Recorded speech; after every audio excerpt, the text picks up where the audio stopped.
ကျွန်တော် YouTube thumbnail ဆိုတာပါလဲဆိုတော့ပြောပြပေးမယ်တိကျရင်တော့ဒီမှာကျွန်တော်တို့ channel ရဲ့ YouTube channel လေးဝင်မယ်ဗျာ UR video ဆိုတော့နှိပ်မယ်ပြီးရင်ဒီမှာ thumbnail ဆိုတာပါလဲဆိုတာကျွန်တော်ဒီအခုမြင်ရတဲ့ပုံလေးပေါ့နော်အဲ့ဒါကို YouTube thumbnail လို့ခေါ်တယ်ကျွန်တော် video တစ်ခုတင်လိုက်မယ်ဆိုရင်ဒါမြင်ရမယ့်ပုံဒါဘာကိုပြောတာလဲဘာကြောင့်ရှင်းပြထားလဲဆိုတာကို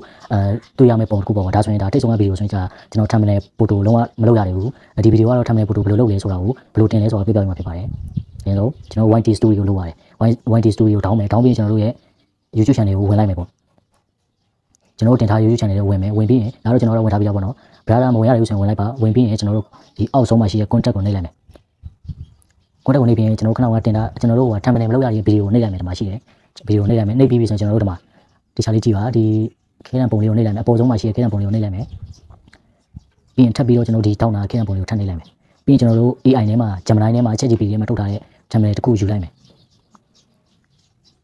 ယူပြီးရင်ဒါကျွန်တော်တို့ပြင်ဆင်ထားပြီးသားဖြစ်တဲ့ thumbnail ကိုထည့်လိုက်မယ်ပြီးရင် done ဆိုတာကိုနှိပ်လိုက်မယ်နှိပ်ပြီးရင် save ဆိုတာကိုထပ်နှိပ်လိုက်မယ်ဒါဆိုရင်တော့ဒါအဆင်ပြေသွားပြီတင်ပြီးသွားပြီပေါ့ရလားမရလားဆိုတာကျွန်တော်တို့မှာထွက်ပြီးတော့ကျွန်တော်ရဲ့ YouTube မှာထပ်ပြီးတော့ကြည့်မယ်တော့ကြည့်ပြီး YouTube ဆိုရအောင်ထပ်သွားမယ်ပြီးရင် UR video တွေကိုထပ်ဝင်မယ်ဒါဆိုရင်ခဏကပုံနဲ့